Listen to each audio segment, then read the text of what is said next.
Everyone, I am Nirmal, Hindi teacher from Suraj school Mahendragarh. बच्चों, आज मैं आपको 5th क्लास की हिंदी का 4th चैप्टर शूल पानी पढ़ाऊंगी। इसकी कहानी इस प्रकार है। शाम ढलने लगी थी।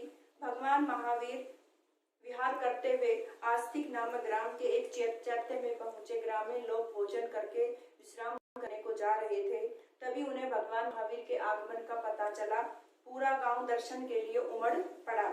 भगवान महावीर जिस चैत्य में ठहरे हुए थे, वहां एक शूलपाणी नाम का क्रूर राक्षस रहता था। वह अपने हाथ में शूल जैसा नुकीला हथियार रखता था। शूल एक कांटा होता है, उसका जैसा नुकीला हथियार रखता था। इसी कारण उसका नाम शूलपाणी पड़ा। उसके पास कौशिक नाम का एक विषैला सर्प था, जिसके काटने पर कोई भी जीवित नहीं रहता। चैत्य बहुत ही पुराना था और सुंदर था। उसके समीप ही एक गंडक नदी बह रही थी।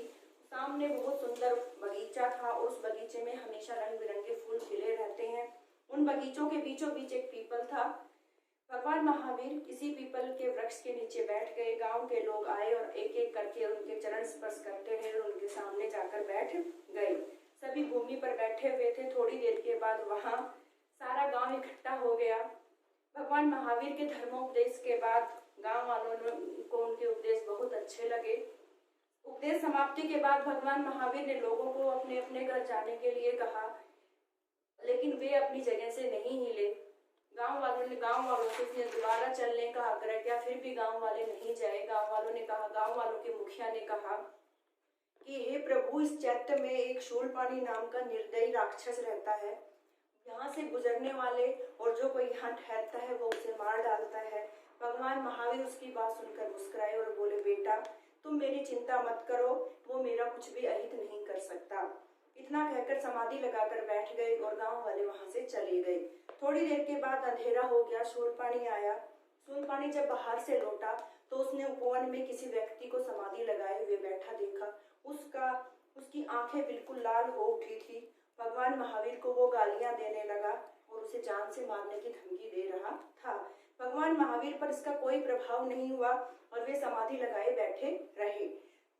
क्रोधित होकर शूलपाणी ने अपने कौशिक नाग से कहा कि जाओ, इसको डस लो। वो उसके पास गया। भगवान महावीर के पास नाग जाता है उसे डसने के लिए। तो भगवान महावीर शांत भाव से कौशिक को कहते हैं, कौशिक, तुम जरा सोचो, तुम क्या करने जा रहे हो? ऐसा करने से तुम्हें क्या मिलेगा? वहीं की वहीं सांप रुक जाता है और वो उन्हें नहीं डसता। यह देखकर भगवान महावीर की अमृतवाणी सुनकर सर्प उन पर सम्मोहित हो जाता है। वह जहाँ था वहीं कहीं रुक गया। शूलपाणी को यह देखकर बहुत गुस्सा आया और उसने चिल्लाया, कौशिक, तू इतना दुष्ट हो गया? मैंने कहा, इस महात्मा के कहने पर तुमने मेरे इतने दिनों का किया हुआ पाला पोसा हुआ तुमने मैं नहीं जानता कि तू धूर्त निकलेगा। मैं ही खुद इसका वध कर देता हूँ।